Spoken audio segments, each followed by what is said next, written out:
Good evening, everyone. Hi, my name is Adele Lozano, and I work as a coordinator for retention in the Office of Multicultural Student Affairs. And welcome to our lecture tonight, How Artists Are Transforming the Narrative on Immigration and Equality, with Fabiana Rodriguez. So, Fabiana Rodriguez is a printmaker, digital artist, and cultural organizer who is on a mission to create profound and lasting social change. Hailing from Oakland, California, she describes herself as an artist, an agitator, and a techie working for social change. She is known for vibrant posters dealing with issues such as war, immigration, globalization, and social movements. Fabiana directs Culture Strike, a national arts organization that engages artists, writers, and performers in migrant rights. In 2009, she helped found Presente.org, a national online organizing network dedicated to the political empowerment of Latino communities. She also promotes the use of art in civic engagement and leads art workshops around the country. Fabiana co-founded a printing studio to foster resurgence in the screen printing medium, a bilingual design studio to help integrate art with emergent technologies, and 2 programs dedicated to training young artists in the tradition of muralism. Fabiana is also co-editor of Reproduce and Revolt with internationally renowned stencil artist and art critic Josh McPhee. Fabiana has exhibited at museums in New York, San Francisco, Chicago, and Austin in the U.S., and internationally in Italy, Japan, England, Belgium, and Mexico. Her artwork has appeared in several books, and she has served as an artist in residence at San Francisco's De Young Museum and at Cala Art Institute in Berkeley, California. In 2006, she received a Sea Change residency from the Gaia Foundation in Massachusetts, and in 2005, she won an award from the Center for the Study of Political Graphics.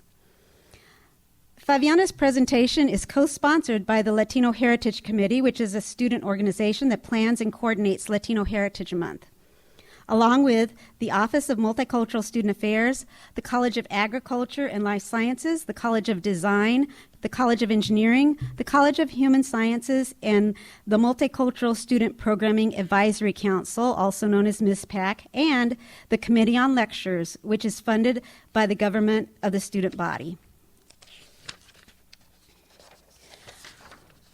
To be an artist and to be creative is really a special thing, but to be an artist who also promotes social justice, especially very publicly and especially in the times that we live in, is truly courageous.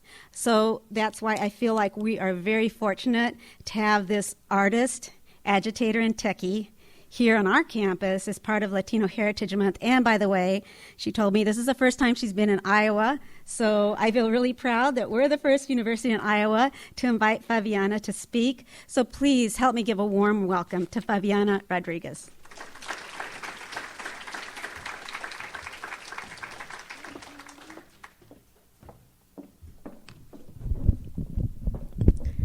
Hi everyone. I don't like to stand behind the podium because I'm short.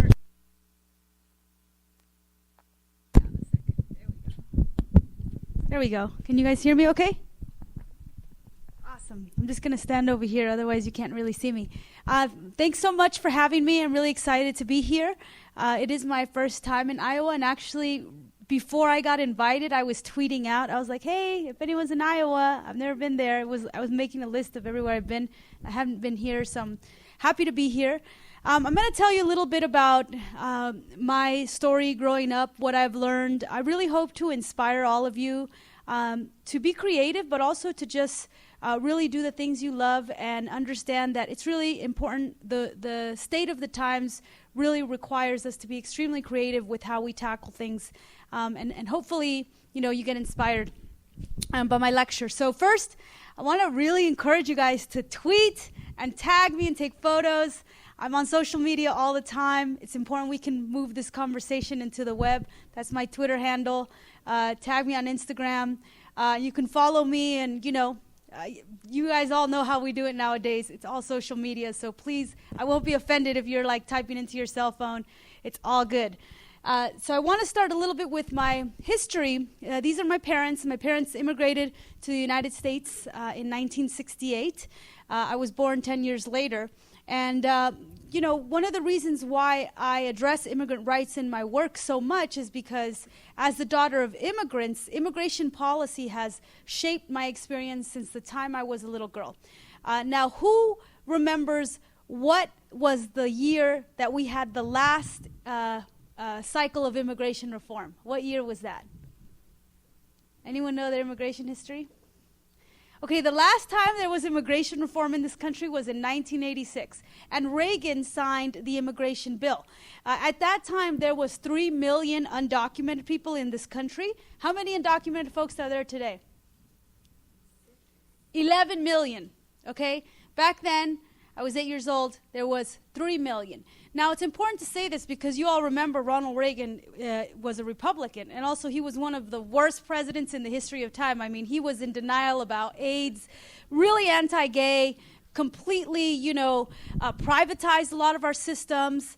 He was doing covert actions all over South America, just a really kind of horrible guy. And yet he was the one to push legalizations. And I say this because often we get stuck in these ideas that the Democrats and the Republicans and somehow that they have differing agendas. And I just encourage you to look at more that these, both of these parties have really flip-flopped on their policies. But interestingly enough, if you look at the debates in the 1980s, Bush and Reagan, Reagan Sr. would say, well, I will legalize more immigrants, and Reagan would say, no, actually, I will, and he's the one who actually did it. But since then, since 1986, it's been over 25 years, okay? Over 25 years where we've had any kind of immigration reform. And so when I hear people say, well, can those illegals, because that's the kind of language that's used, why don't those illegals just get to the back of the line? Why can't they just wait like everyone else? Well, when you have a system that hasn't been changed for over 25 years, the current wait times are over 18 years. So when you apply to be legalized, you have to wait 18 to 25 years. It's a ridiculous system that's tearing families apart, and I will say more about it. So early on, I was growing up, my parents were migrants, and my parents didn't speak a lot of English. I always felt like I was, figuring out what it was like to grow up in the United States. I was born here, and yet, at home I had a very different language, and I was always surrounded by whiteness everywhere I looked. And what I mean by that is that when I look at the billboards or the magazine covers or who is leading on the top selling films or who's in the cartoons, it was always white people, and I hardly saw images of myself. And now I'm almost 35 years old, and when was the last time you saw a film with a major Latina protagonist or even a black woman protagonist? A major film, okay? I mean, I think I can't, the last time was Selena probably, or one of the J-Lo movies, but I mean, seriously, and yet there is 50 million Latinos in this country, and we are practically invisible. That was one of the reasons why I became an artist, is because I got tired of always wishing I would see myself, and when I would see myself, it was in a very either sexualized way or in a very stereotypical way. So, for example, being shown as a maid or as the girlfriend of a gangster in a very limited way. And so in this piece, this is one of my early works, I show myself having a conversation with myself in the mirror. And if you notice on the left, I'm wearing white and I'm blinded. And this is really to show that I was surrounded by whiteness, not just in what I saw, but also in the values that I was being taught at home. And I'll break this down for you a little bit. My parents migrated from Peru, and one of the things they brought with them is this strong identity with Catholicism. And so I would hear messages like, hey, you have to keep your legs closed, you have to be a virgin. Virginity is what is prized, and if you are sleeping around or if you are somehow not acting like a proper girl, you're dirty, and God's going to punish you, kind of thing. And so it was this also whiteness of me having to be like this delicate little flower, which I totally wasn't. I mean, I was really rebellious. I was like, what the hell is this message that I'm getting told. I mean, I would see young women at quinceañeras. I don't know if you all know what quinceañeras are, but wearing these really elaborate white dresses, somehow parading their virginity. And I would think this is like totally ridiculous because one, I know those girls are having sex, but also just that our value was seen by how we behaved. And I was not about that even when I was like, 13, 14 years old. And on the contrary, I would hang out a lot with the queer kids, with the black kids, and my mom would say, why do you hang out with those gangsters or what? And, I would just see like, Mom, you are just too old-fashioned and you need to get with it. But also my dad is Afro-Latino. My dad is Peruvian and he has African roots, and yet we would never talk about it. It was like, somehow because my mom's very light-skinned, nobody ever wanted to associate with being indigenous, with being African. And I rejected all that. And this is why in my art I wanted to show and celebrate myself as a raw woman, as a woman of color that really loved myself. And through art, I was going to show positive images of who I was and the complexity also of being a Latina woman and being a woman of color. And if you flip the word raw, it spells war. And I know that many young women here, many of you women can identify with this, but really, like, when we are growing up, we are having a war in our head because we get messages about how we should look, how much we should weigh, what we should wear, overly obsessed with every single aspect of how we look. And it's because there's a huge market that's profiting off our self-esteem. I mean, women are the number one shoppers. Even as a teenager, think about all the messages you get in those magazines, like, oh, your boyfriends will like you more if A, B, C, D. And it's not like they're encouraging you to be, radical and open-minded and to be sexually free and to really learn about yourself. It's always in the context of how you relate to men. And that is what we call patriarchy. In my work, I really address that because I think that it's something that I want to call out as a woman as well. So, fast forward to my teenage years. And in 1994, pivotal year that also really made me a really angry young woman. And that was when Clinton signed NAFTA. Okay. Now, NAFTA, it was a, history-changing moment because it is the time when our government really said, you know what, we're going to have open borders for the free market.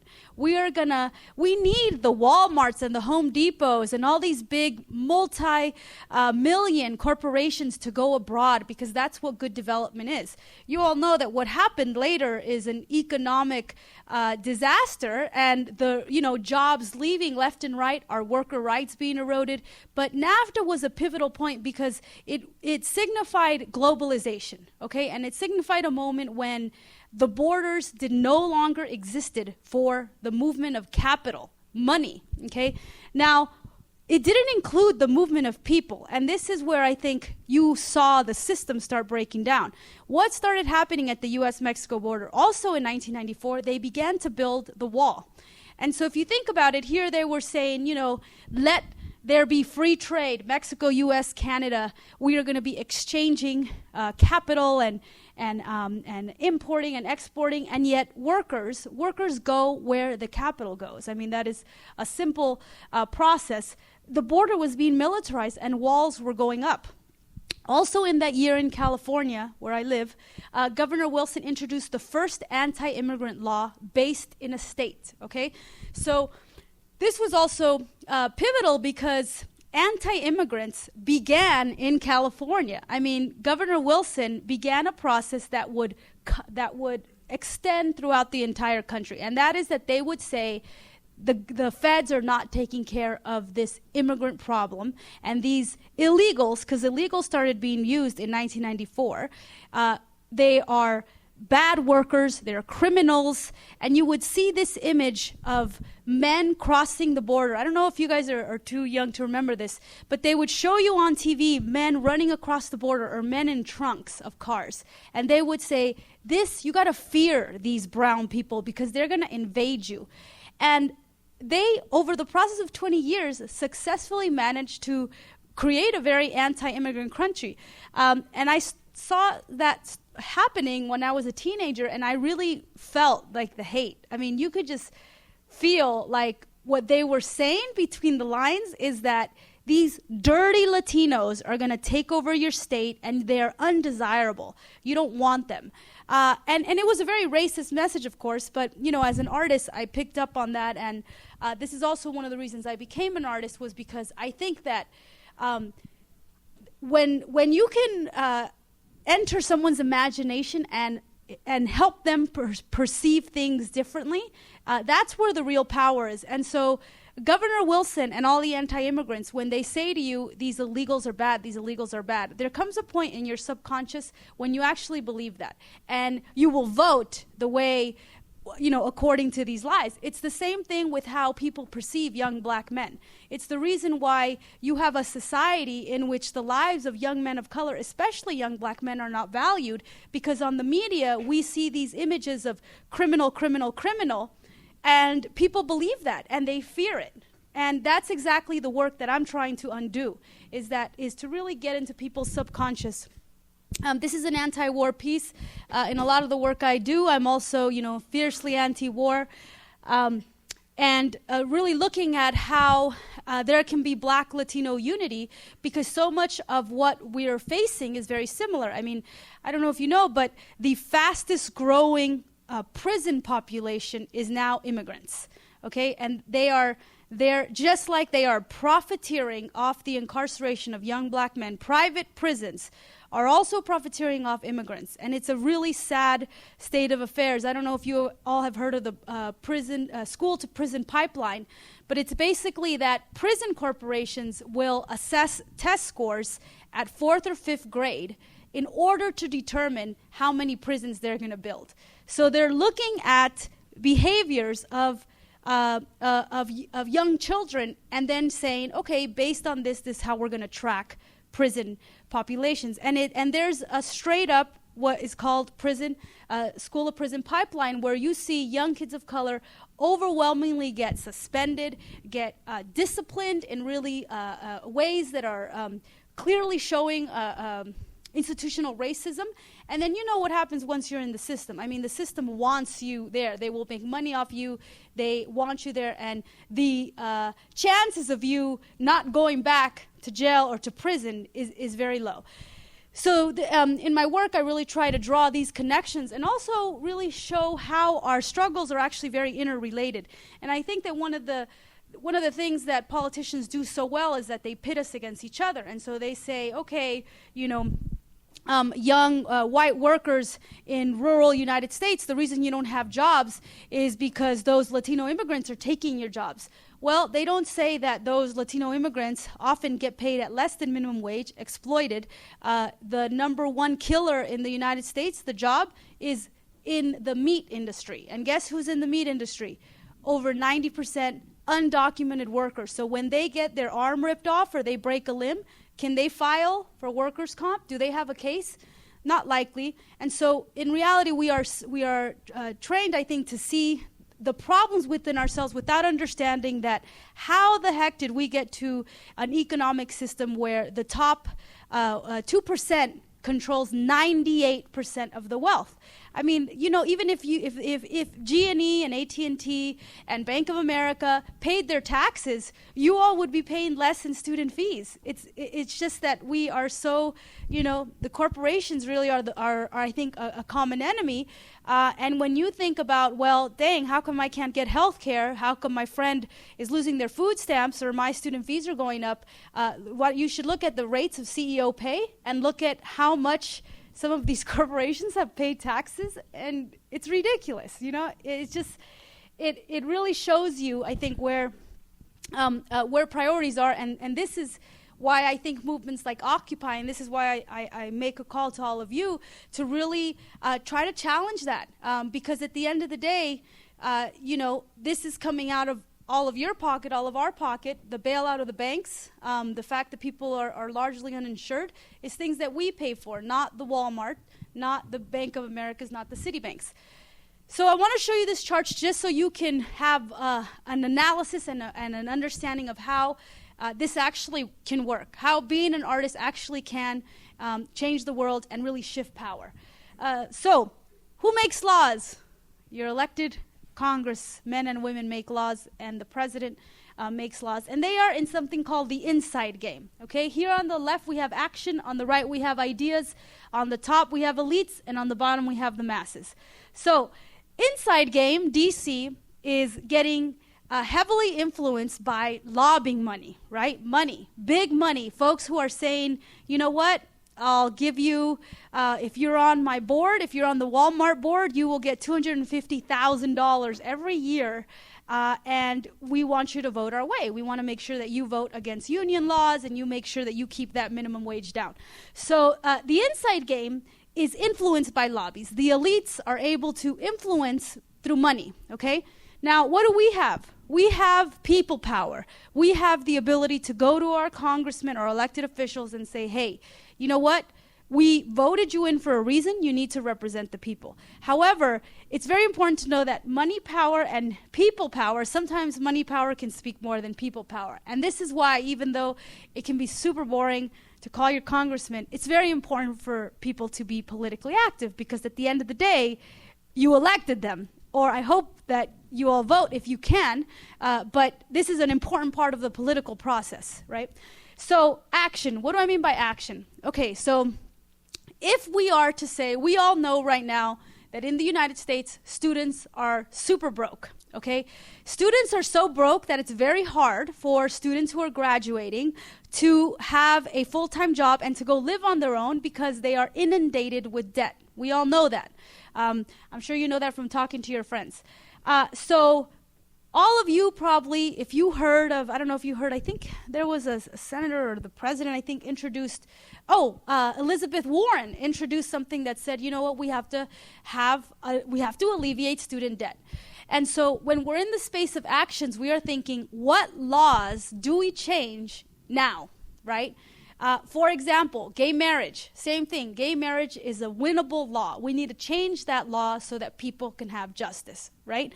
We need to lower the interest rate for student loans. These are all actionable things, and they're very quantifiable. You could say, do we increase it, do we lower it? Who pays for this or that, okay? Now, on the other side, you have ideas. And what I mean by ideas is, I'll give you an example. So let's talk about gay marriage, okay? I'm queer, and do I care about gay marriage? Kind of. I kind of do. I care about a lot of other things. I care about queer folks having equity. I think that there is huge disparities in the world, in the country, that queer folks face. I think that it's really messed up how heterosexism is enforced at the schools, and that young people really are shamed or are not encouraged to explore. So to me, while I want to fight for a law, I also really want to change the entire way people think. Okay, I would like to see young folks not be, from the time you're a child, you shouldn't be told, oh, you're going to like girls or you're going to like boys. I actually think we need to move to a place where we really rethink gender norms, okay? So if I tell that to an elected official, like, hey, you know, Mr. Senator, I want you to actually challenge how you think about gender norms, they're going to laugh at me. They're like, what? No, you know, and so the space of ideas is really where we can be revolutionary, because in the space of laws and action, we are actually dealing with a very small slither of what we can achieve. And so when you are thinking, for example, the space of ideas, let's talk about climate change. Right now, people are like, Mr. President, can you please make sure tar sands doesn't happen? Don't build the XL pipeline, okay? You guys know climate change is like a huge issue. There is a lot of people in this country who are in denial that climate change even exists. I mean, we are so dependent on fuel. So if you go to the space of ideas, how about we get people really, you know, believing, number one, that climate change exists, but also how about they believe in wind power, solar power, right? Even though we won't have a law, probably in like 10 years, we still need to actively challenge people to think way differently. And this is why artists are so important, because artists actually think in a very visionary way. When we're talking about the action space, often we're saying this is what we're against, right? We're saying no to this law. And we're negotiating with people who are actually very center. You know what I mean by center? Left, center, right?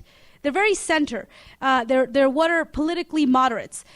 If you want to change the way people think, you need to go way a little. If you're a progressive, you need to go way to the left. This is what artists do, and this is why we're needed. And I try to explain this to social justice folks because I'm like, look, you need artists, otherwise we're not going to win. You need that creativity. You need the visioning. And that's really, the work that I try to do, and I'll show you how this actually works. So let's look at the fight for marriage equality. Okay, so the top line is the percentage of people who think it should not be valid, that gay marriage should not be valid. And the bottom here is that it should be valid. So in the 90s, if you polled people in this country, the majority of them were up here. They were like, no, that's too much. Like, gay marriage is too much. And the less people were saying, well, maybe. What happened in the late 90s? On Friends, you had the first lesbian wedding, okay? Then what happened? Ellen DeGeneres comes out on the cover of Time magazine, and she comes out on her TV show. That was the first time anyone ever came out on TV, ever. Okay, so groundbreaking. What happened next? Laramie Project. The story of Matthew Shepard, the kid who was beat to death for being gay, turns into a play. Anyone do the Laramie Project in their high school? Okay, cool. So it's a play about his life. It starts getting popular in the high schools. Around that time, DOMA, Defense of Marriage Act, which was just defeated. This was introduced by Clinton, right? What else do you have? Don't ask, don't tell. Remember that? Like, when you guys think about don't ask, don't tell, do you guys remember what that is? Okay, like that now to us, that's like, who cares if you tell, right?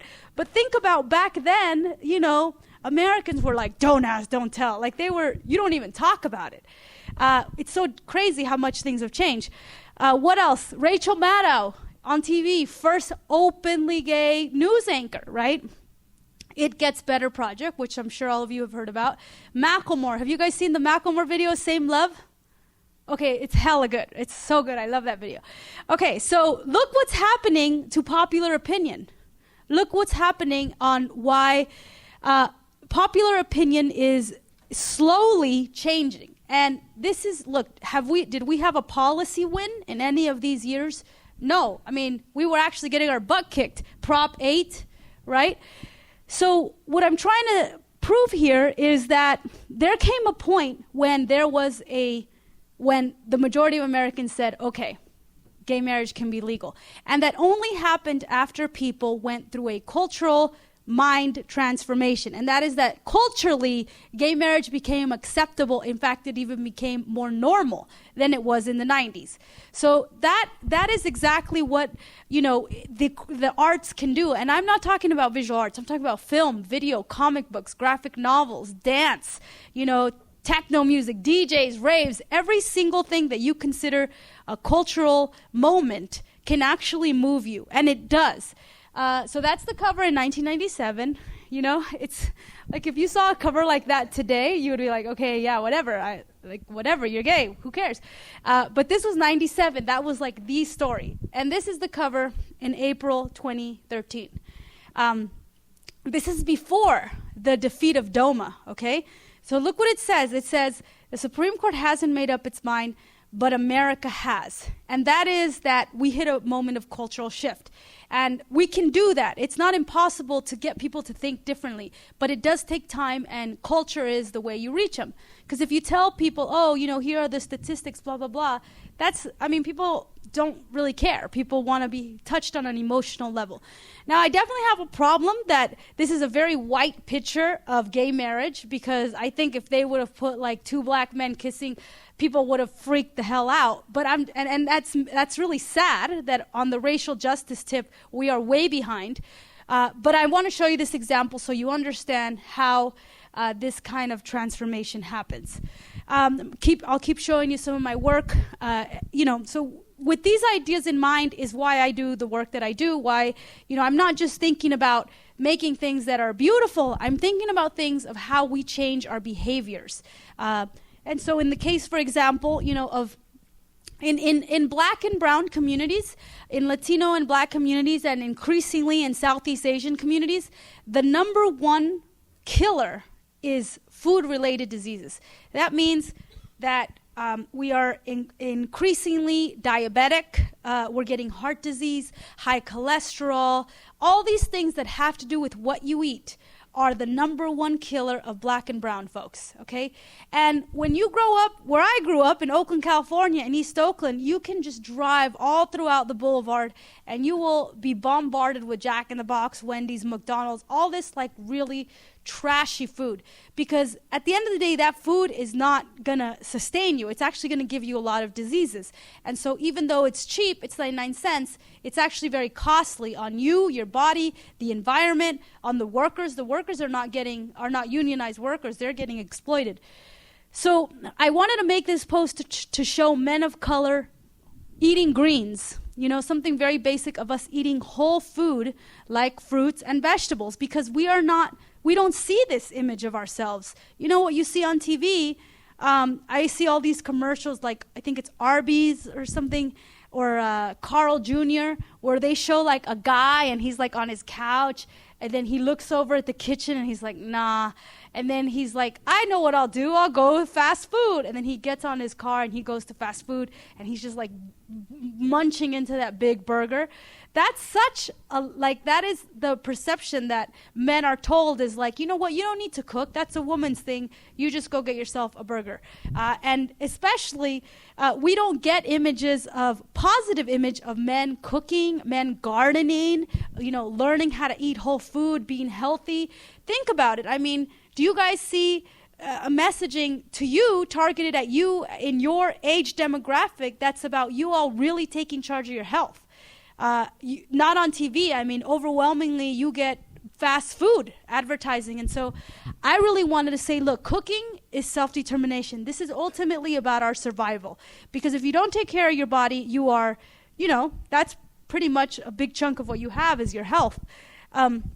And doing also things that celebrate food. Because, you know, I grew up in the hood, and I would teach, and my students, you know, mostly like Cambodian and Latino students, would come and they would have chips and the blue soda. It's so funny. You guys know that video, Hot Cheetos and Takis? You guys seen that viral video, Hot Cheetos and Takis? Oh, okay. Well, it's a video about kids eating hot Cheetos, and it just goes, Hot Cheetos and Takis. All they do is rap about hot Cheetos. And I'm thinking to myself, man, you're like eating trash. You're like eating nothing. And yet we celebrate that, oh yeah, I'll just drink a soda and eat hot Cheetos. But in reality, what I wanted to do is show positive imagery of the things that are so good for us and make us feel great, like kale and, you know, cacao and all these things that are actually part of our indigenous diet. And, you know, in just speaking stylistically about my art, where I got inspired, I didn't go to art school. In fact, when I always knew I wanted to be an artist, and I was discouraged by my parents because they were like, we did not immigrate here for you to be an artist. You have to be a professor or a gynecologist or a lawyer or do something meaningful, an engineer. Like, what is art going to do for you? And they're like, you have to go to math class. And I would go to math and engineering camp after school and on Saturdays and in the summer. It was like so oppressive.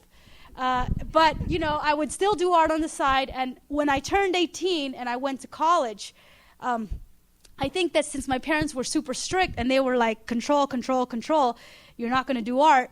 As soon as I was able to, I was like, forget this. I was actually going to UC Berkeley. I was in the School of Architecture. And I just decided to leave school, start a .com, because technology was happening then. I mean, this is when the boom was happening, and I taught myself how to code, and I opened up a web firm and became an artist and just became an entrepreneur. But I say this because I talk to parents a lot, and I'm telling you, you have to encourage people to be creative. You can't. Arts is not like that whole concept of a starving artist is a lie. You know, there's a lot of opportunities for people who are creative. So I didn't go to art school, but a lot of the style of my work is very influenced by graffiti and, you know, like Inca and Mayan symbols. I love to use color because I would, grow up and I was a hip hopper and I would see all this awesome color in the graffiti murals that really inspired me. So in 2010, I saw these young kids on TV and on the newspaper, and they were saying they were undocumented and unafraid. And I was like, whoa, what's this? Like, what's going on here? Because I would see that they would be on TV and they would say, we are not illegal, we are undocumented, and we are unafraid to say it. And they would be dressed in their caps and gowns. And to me, I was like, whoa, this is totally awesome and brilliant because, number one, what did we learn from Harvey Milk when folks came out in the 70s? We learned that coming out with your story was one of the most powerful ways to change laws. And so when I saw folks coming out, I was like, this is amazing. Like, this is exactly what undocumented migrants, this is a great way to win compassion for the cause because you are saying who you are. You're coming out of the closet and you are no longer in the shadows. And so I saw that and I started creating a lot of art about it. This is a piece I did after the really bad law, SB 1070, got passed in Arizona.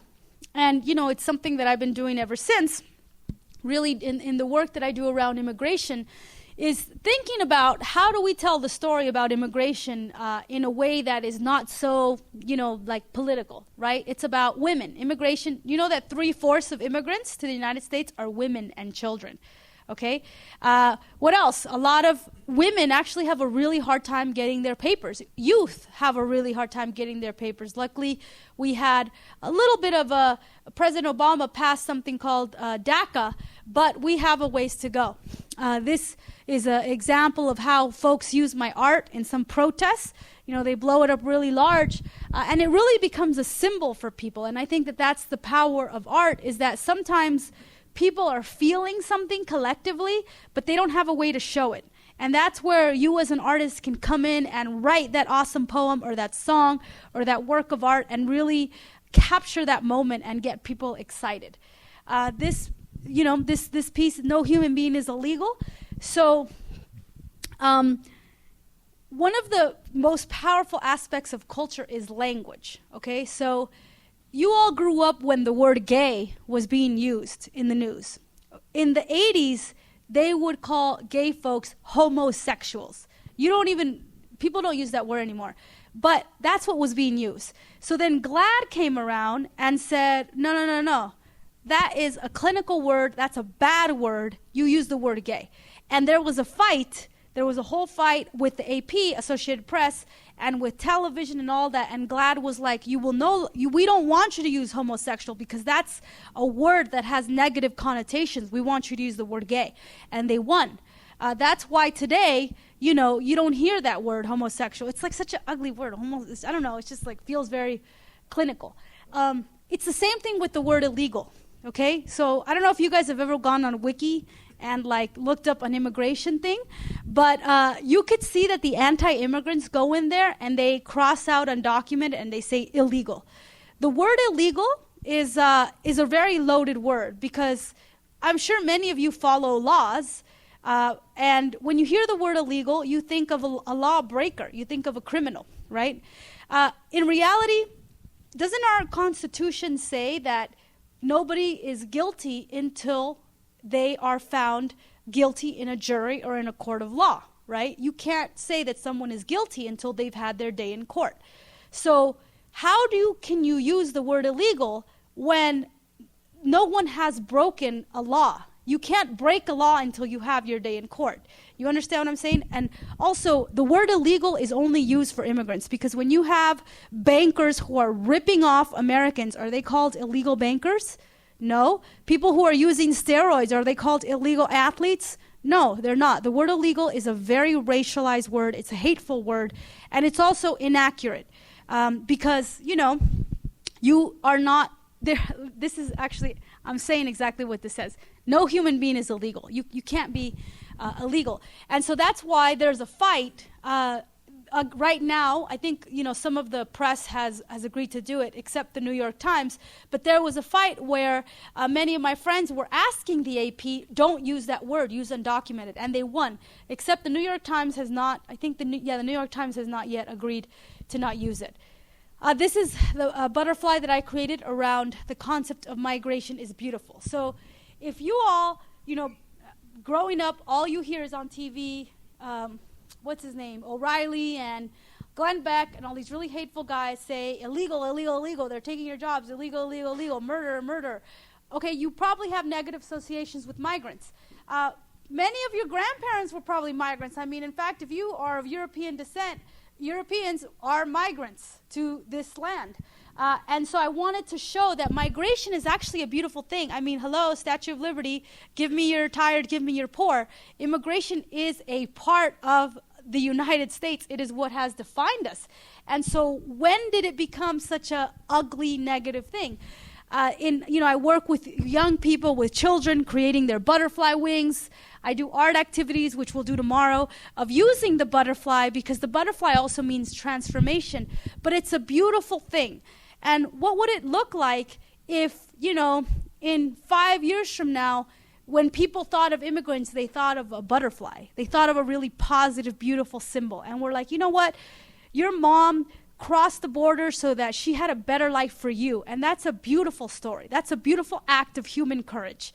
There's nothing criminal about that, I helped organize a bunch of artists who sent a statement to President Obama and to Congress. And these artists included folks like Pearl Jam, R.E.M., The Roots, Robert Redford, Sarah Silverman, Junot Diaz, a bunch of really amazing people that I'm sure many of you love. And, what we said is like, we are in the arts, and the best art in the United States has been formed through migrant culture. Rock and roll, think of all the awesome music. Thievery Corporation, all immigrants. Some of these bands and some of the folks doing the most amazing stuff are actually immigrants.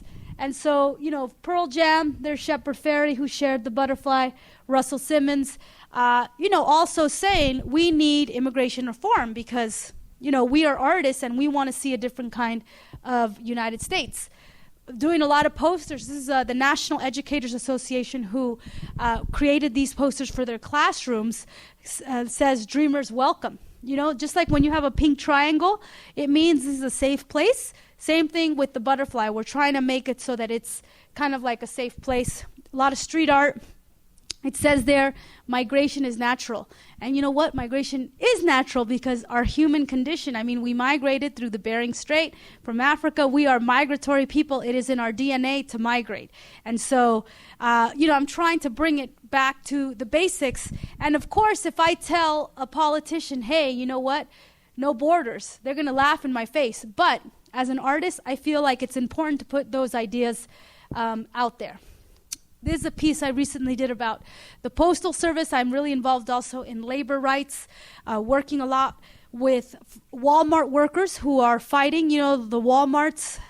Every single Walmart actually requires about $400,000 in local food stamp subsidies, which means if you have a Walmart in your neighborhood, you are probably helping pay for those workers, because Walmart is so greedy that they will keep their workers at under 20 hours so that they don't have to give them benefits. And then in their offices, in the Walmart offices, they show their workers how to apply for food stamps because they just know how to rig the system. They also don't pay taxes. So I help organize these low-wage workers. Like there's also a bunch of fast food workers who are fighting for, better wages. And I help fight against these powerful corporations.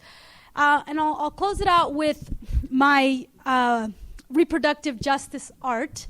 And of course, last year we saw a huge wave of attacks on our right to abortion. And, Roe versus Wade was 40 years ago, okay? And here we are 40 years later, and we are still having this fight. And really, I think it really comes down to a very basic thing, which that I don't want politicians telling me what to do with my body. And I also did this poster after Rush Limbaugh said that every woman who wanted contraceptive was a slut, and I was like, well, I guess I'm a slut then. I'm a very proud slut. And the reason I actually make a lot of slut-positive artwork is because I actually want you to think about what is a slut. Like, because I am not about slut shaming. I think it's messed up when women slut shame each other. But what is a slut? I mean, is there like a mathematical equation to how many people you have to sleep with to meet that slut status? And who defines that? Because in reality, I think that part of women being in charge of their own bodies is that you define what works for you, and you define when you're ready to have sex, and that there is, in a patriarchal culture, you are told you're a slut if you sleep with too many people, and yet men are encouraged to experiment and be the biggest of all sluts. So I really, really love to do art that makes people really uncomfortable like this. And, you know, because also I also want, I like to say I'm a woman who has sex, and there's a lot of women who have sex, and there's no shame in that. We need birth control. We need access to reproductive justice, and that means access to abortion, access to the things so that we can be healthy. And it's a shame just that we are having to fight for this, when our moms were fighting for this. So I also do work about celebrating women workers, you know, and just demanding our right. On International Women's Day, this is a piece I did a few years ago. This is a piece I did for Occupy. The war on women is a war on everyone, because, again, I think that patriarchy is destructive, and I want to inspire women to be really badasses and just, you know, be free of all that crap that you get told when you're young. And then finally, to come out about your silence. I had an abortion when I was young, and I share that with you because I don't feel shameful about that. I think it was important for me to have access to programs that would help me through that experience. I didn't tell my parents. And also, if you think about it, when did abortion become a shameful thing, right? It's a very secretive thing, and I'll tell you why that actually works against us. Because 1 in 3 women in the United States has an abortion. 1 in 3 women. So that means that a lot of the daughters and wives and girlfriends of these right-wingers have probably had an abortion. And yet the fact that they're silent about it means that men, mostly right-wing men, will go out and create laws about us because we are silent about it and we are buying into the stigma. So I challenge you to think, there's no stigma. And if you come out with your story, you will actually challenge the powers that are telling you that it's wrong. Because when we give in to shame and we say, oh yeah, that's a shameful thing, we're actually disempowering ourselves. And think about also, you know, just think about how you all talk about abortion with your friends. People are like, oh, it's a secretive thing and it's really bad. Where did that come from? Why do we think like that? Because at one point, that's how folks thought about being gay. Is that, oh, it's a secretive thing. You keep that in, that's something you don't really talk about. And we are not there anymore. And so we should also think differently about that. So this says break the silence. That's one of the most important things that you can do. I believe that is my last slide. Yes, that is. And so with that, I will go ahead and open it up to questions. And I hope that this was informative and inspiring for you. Thank you.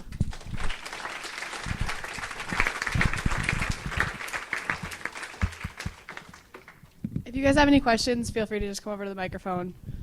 Questions or comments or thoughts, or maybe you don't agree with everything I said.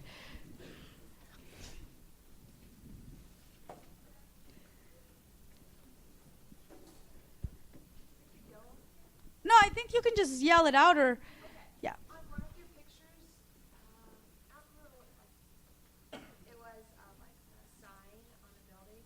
Oh, yeah. Yeah. Is that like, did you put it on there? Is that like supposed to be a jail?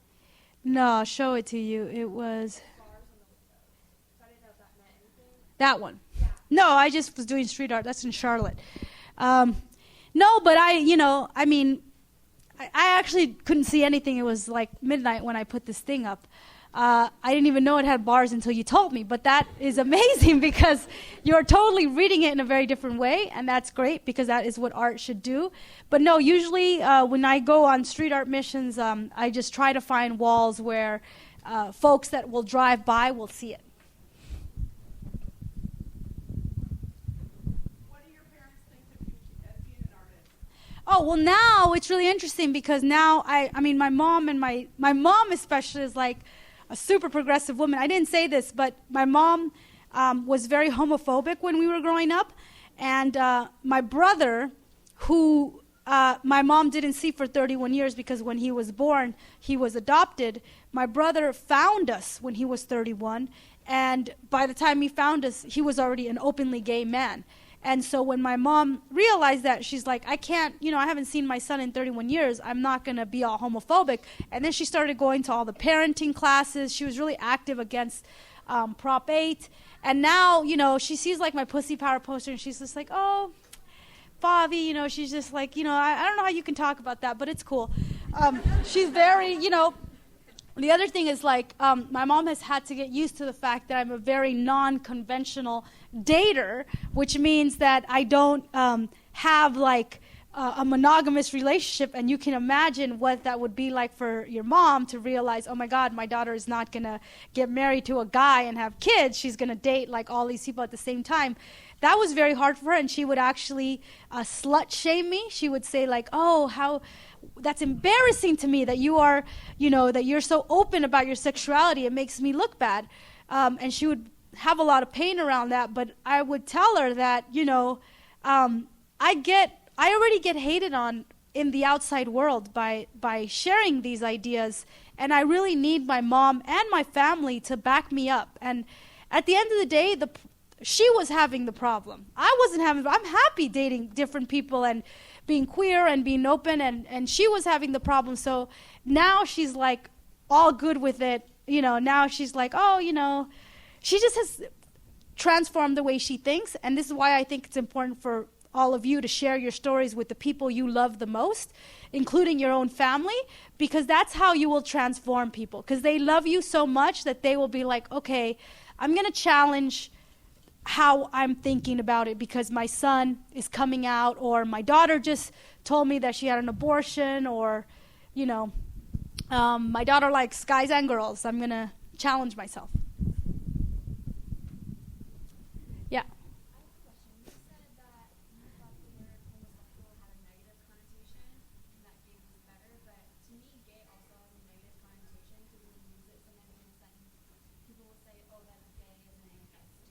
Yeah, well, there's actually a project that's called That's So Gay that actually tracks how people use that in a negative way. I think you should look at it because what it's trying to say is that, now people are using gay in a negative way. Like they're saying that's so gay, but they're also saying no homo. Have you heard that? They're like, oh, like if a guy tells you, oh, dude, your shirt's really cool, no homo. Or something like that, right? Something like that. And I'm just like, what the hell? It's like weird because it's just like almost like saying, oh, I really like what you're wearing, but don't think I'm gay. I think actually that's like messed up. And the whole project that I saw was challenging that. That's also why I use the word queer, because to me, the word lesbian doesn't really reflect who I am. And I like using a bad word to reclaim it. So I just think it's all about language is really tricky. You're right. I mean, now, like for folks your age, you guys, I keep hearing that. I'm like, oh, that's hella gay, and it's like a bad thing. And so that's why a lot of folks, at least in who are, actually I know a lot of folks like in high school and even in college who now identify as queer. They don't necessarily identify as LGBT. They identify as queer. But yeah, I mean, I think that this is why it's important to reclaim words and have positive things, just like I had migration is beautiful, have positive associations with them. Yeah. You said that there's no such thing as like a starving artist. Yeah. Could you talk a little bit about how you've been able to monetize Yeah. your art? Yeah, so first I want to say that, this whole concept of like, oh, if you're going to be an artist, you're going to starve. Well, that is like a very outdated concept. It is true that as artists, if you're going to be a musician or a DJ or a writer, you are going to have challenges in that it's going to be very hard for you to join a union to advocate for your rights as an artist. It's going to be hard for you to get health insurance because you are your own employer. So the way that I've done it largely is to I think of my art in a business way. And a lot of artists are not taught to think like that. It's like, they're like, oh, I don't want to think about the business side, but you kind of have to, because money is not a bad thing. Like, if you want to create, if you're a DJ and you want to create mixes, you need to pay for your studio time, you need to pay for your DJ tables, buy your records, etc. I need to buy my supplies and all that. And so what I've done is figured out, okay, how much does it cost me to make this sticker? Well, it takes me 8 hours to design it, and then I have to produce it and pay, I don't know, $500 for 1,000 stickers, plus my time. So my investment into this product is about $800, okay? So I start like that.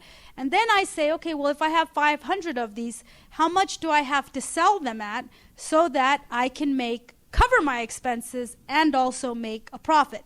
And that's how I think about it, really, is how do I want to value my time, and being very clear about that. And actually, a lot of you are going to face this if you guys, how people say, oh, come do an internship, and then you find out the internship actually is not a paid thing. And there's a whole book that says, I think it talks about just how internships are actually a really weird exploitative model, because actually a lot of the work that's done in internships should be work that's compensated. I think what it comes down to is understanding and being very clear about your financial needs and negotiating for that, and then being able to think about, okay, if I want to make t-shirts, right, and they cost me $5 to produce, should I sell them at $10 and make a $5 profit, or do I sell them at $25 so that I make a profit and I have enough money to create another batch of shirts? So really just thinking about products, thinking about also being clear with people. Like, I get asked to do free things all the time. I'm like, you know what? It's not cool that you ask artists to do stuff for free, because we need also to survive. And, I became an expert at this because I worked my butt off for like 15 years. So somebody has to pay for that. And this is all something you are all going to face. I really encourage you. You may not get this kind of education in school, like if you're a biologist or a chemist or a writer, but just really learning how to advocate for yourself and understanding clearly how you ask for what you need. Women are disproportionately paid less than men. It's almost like women don't like to negotiate for like higher, for pay raises and things like that. I really encourage you to get over that part and, read books or take classes on leadership and how to assert yourself and really ask for what you need. Yeah. And to reinforce your whole, racism is institutionalized. I'm originally from Texas. We have standardized tests we take every year, and at the end of the last week of the year, they give out tests like the state average, and it's split into races, where it's like black scored this well, Latino scored this well, white scored this well, and all my white friends would come the next day and like, did you see how bad the black scored on the test? Oh, wow. And Yeah. it always gets very funny because Yeah. like how they split it into races. Well, also standardized testing really, youth of color don't do well in standardized testing, and that's a known fact.